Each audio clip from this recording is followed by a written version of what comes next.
तो गाइस मैंने पिछले वीडियो में ही मेंशन किया था कि मैं एक और वीडियो बनाऊंगा। अगर आपने मेरा पिछला वीडियो नहीं देखा है तो आप उसे देखिए, क्योंकि हो सकता है अगर आपने पिछला वीडियो नहीं देखा है तो आपको बहुत सी चीज़ें समझ में नहीं आएगी इस वीडियो के अंदर। इस वीडियो में मैं शुरू से शुरुआत नहीं करूँगा, ना इंट्रोडक्शन दूंगा, मैं उस पिछले वीडियो के ही आगे से बात करूँगा।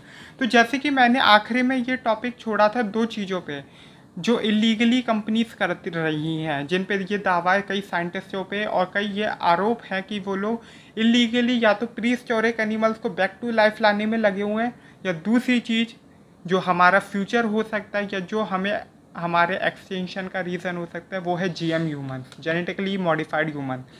जैसे कि मैंने बताया था, एक बार फिर बता देता हूँ, जेनेटिकली मॉडिफाइड ह्यूमंस क्या होते हैं। जैसे कि जेनेटिकली मॉडिफाइड प्लांट्स होते हैं जो आप HIV सीड्स होते हैं, कि आप सिर्फ एक बीज लाते हो जिस बीज को लैब में बनाया जाता है और फिर उस बीज को आप मिट्टी में डाल देते हो। उस पौधे की एक खासियत होती है कि उस पर कभी कीड़ा नहीं लगेगा, उस पर कभी बीमारी नहीं लगेगी और उल्टा जो फ्रूट्स और वेजिटेबल्स आएंगे वो इतने अच्छे आएंगे और काफ़ी सारे आएंगे।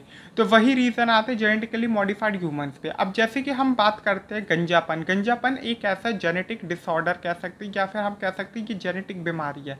अगर कोई गंजा है तो ये 100% श्योर है कि उसका पापा भी गंजा था, दादा भी गंजा था, और ये भी 100% श्योर है उसका बच्चा भी गंजा होगा और उसका पोता भी गंजा होगा। ये कभी सही नहीं हो सकते नेचुरली। लेकिन बहुत से लोग क्या करते हैं, ऐसी कई बीमारियां होती हैं या ऐसे कई से डिफेक्ट्स होते हैं जो आपकी जीन के अंदर होते हैं या आप जिसके कैरियर होते हैं। जीन कटिंग एक ऐसी प्रोसेस है कि हम जीन के उस पार्ट को, उस डिफेक्टेड पार्ट को काट के फेंक देते हैं और उसकी जगह एक नई चीज़ लगा देते हैं। और अब जैसे कि मैंने कहा था पिछले वीडियो में, कई कंपनीज प्री हिस्टोरिक एनिमल्स को लाने पे लगी हुई है। प्री हिस्टोरिक एनिमल्स के बारे में बताऊं तो कई सारे ऐसे एनिमल्स हैं जो एक्सटिंक्ट हो चुके हैं। अब जैसे कि रिसेंटली जो सबसे एक्सटिंक्ट को जो माना जाता है वो पैसेंजर पिजन्स है। पैसेंजर पिजन 1914 के लगभग ये एक्सटिंक्ट हो गया था, क्योंकि इसका एक्सटिंक्शन का रीज़न था कि लोगों ने इसको मार के खाने लगे थे। इसका जो वो है क्या कहते हैं मीट, वो काफ़ी अच्छा होता है, इसका फ्लैश।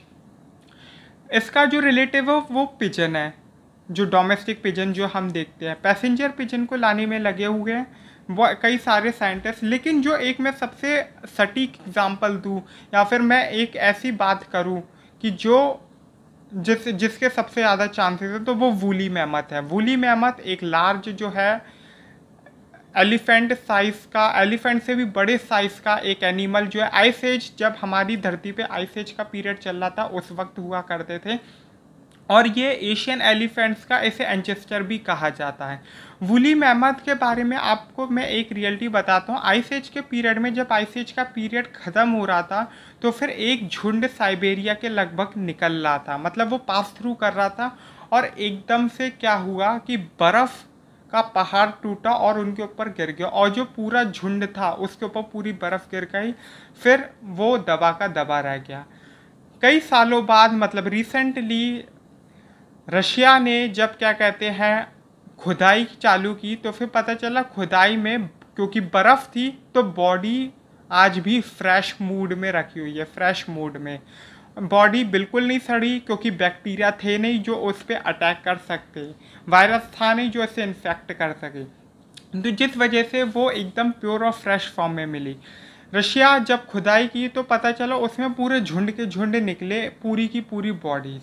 रशिया ने पहले तो सोचा कि इसे म्यूजियम्स में भेजा। आज भी वर्ल्ड के जितने बड़े बड़े म्यूजियम्स हैं उसमें जो आप मैमथ की बॉडी देखते हो या फिर मैमथ का जो पूरा डमी देखते हो वो एक्चुअली में ओरिजिनल मैमथ ही है। रशिया ने पहले तो सोचा कि हम इसे म्यूज़ियम में बेच के कमाएंगे, लेकिन फिर रशिया के कई साइंटिस्टों ने और फिर डिफरेंट कंपनीज उधर आ गई। जैसे ये जेनेटिक्स की दुनिया शुरुआत हुई कि हम इसकी मदद से हम दोबारा इस जानवर को रियल लाइफ में ला सकते हैं। ऐसे कई सारे जानवर हैं जिन्हें जो कि मोस्ट अवेटेड फॉर्म्स में है। ऐसी प्रोसेस को हम कहते हैं डी एक्सटेंशन। डी एक्सटेंशन का मतलब ये होता है कि एक्सटेंशन, जैसे कि आप जानते हो कोई भी स्पीशीज एंडेंजर्ड होती है और उसके बाद एक्सटेंशन हो जाती है। एक्सटेंट मतलब अब वो लुप्त हो गई, अब वो उस जैसा एक भी जानवर नहीं बचा, या उस जैसा एक भी प्रोटोटाइप मतलब उस जैसा एक भी नमूना इस दुनिया में नहीं बचा है। डी एक्सटेंशन का मतलब होता है कि हम उस जानवर को सिंथेटिक बायोलॉजी की मदद से, जेनेटिक्स की मदद से दोबारा इस दुनिया में लेकर आए।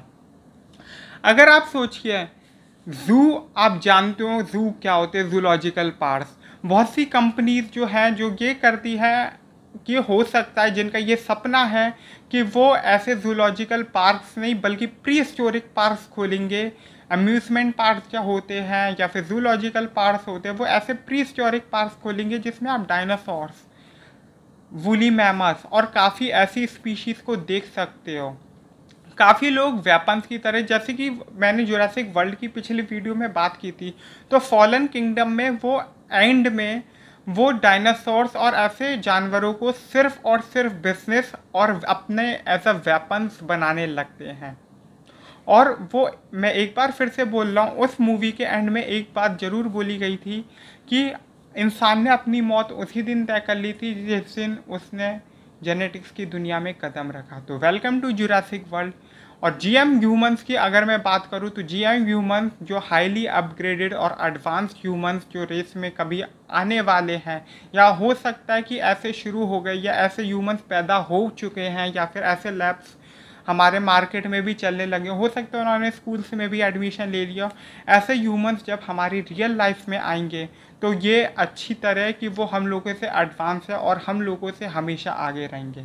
हम उनका, क्योंकि उनका mental level, social level, physical level, तीनों में वो हमसे एडवांस होंगे, तीनों में हमसे बेस्ड होंगे। और हो सकता है कि एक टाइम ऐसा आएगा कि साइंस ही हम पे हावी हो जाएगी।